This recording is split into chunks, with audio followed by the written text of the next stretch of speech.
നിമിഷങ്ങൾക്ക് മുമ്പ് വരികയുണ്ടായി. നമുക്കറിയാം, ഇത് കേരളത്തില് ഒരു ഇടതുപക്ഷം പിണറായി വിജയന്റെ നേതൃത്വത്തിലുള്ള ഒരു ഭരണമാണ് കേരളത്തിൽ നടക്കുന്നത് എന്ന് ആലോചിക്കുമ്പോൾ വലിയ ലജ്ജ തോന്നുകയാണ്. നമുക്ക് എവിടെയാണ് നമ്മൾ എത്തി നിൽക്കുന്നത് ഈ പ്രബുദ്ധ കേരളം എന്നുള്ളത് നമ്മൾ ആലോചിക്കണം. മന്ത്രിയും MLA-യുമായ ഒരു ആന്റണി രാജു, അദ്ദേഹം എത്രയോ വർഷങ്ങൾക്ക് മുമ്പ് ഒരു വിധി അല്ലെങ്കിൽ ഒരു കേസ് അട്ടിമറിക്കുന്നതിന് വേണ്ടി തൊണ്ടി മുതൽ പോലും കോടതിയെ പോലും കബളിപ്പിക്കുന്ന രീതിയിൽ അല്ലെങ്കിൽ കേരളോട് ബഹുമാനം കാട്ടാതെ ആ നീതി സംവിധാനത്തെ പോലും വെല്ലുവിളിച്ചുകൊണ്ട് തൊണ്ടി മുതൽ അടിച്ചു മാറ്റുന്ന ഒരാളെ മന്ത്രിയും MLA-യും ആക്കിയ ഒരു ഭരണകൂടമാണ് ഇന്ന് കേരളത്തിൽ ഭരിക്കുന്നത്. നമുക്കറിയാം, ഇന്നത്തെ ഇടതുപക്ഷ ഭരണം എന്ന് പറയുന്നത് മുഴുവൻ കള്ളന്മാരെ കൊണ്ട് നിറഞ്ഞിരിക്കുകയാണ്. നമുക്കറിയാം, പെൻഷൻ അടിച്ചു മാറ്റുന്ന ഇടതുപക്ഷത്തെ നമ്മൾ കണ്ടു. കഴിഞ്ഞ ദിവസങ്ങളിൽ പ്രളയ ഫണ്ട് അടിച്ചു മാറ്റുന്ന ഇടതുപക്ഷത്തെ നമ്മൾ കണ്ടു.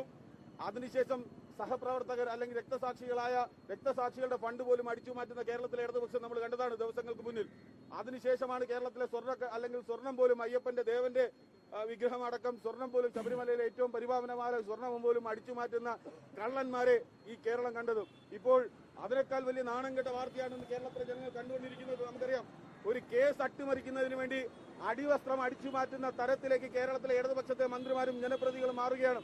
വർഷങ്ങൾക്ക് മുമ്പ് വലിയൊരു ആരോപണമുണ്ടായി, വലിയ വിവാദമുണ്ടായ വിഷയത്തിൽ അദ്ദേഹത്തെ എടുത്ത് തോളിൽ ചുമന്ന പിണറായി വിജയൻ കേരളത്തിൽ മുഴുവൻ നാണക്കേടായി മാറിയിരിക്കുകയാണ്.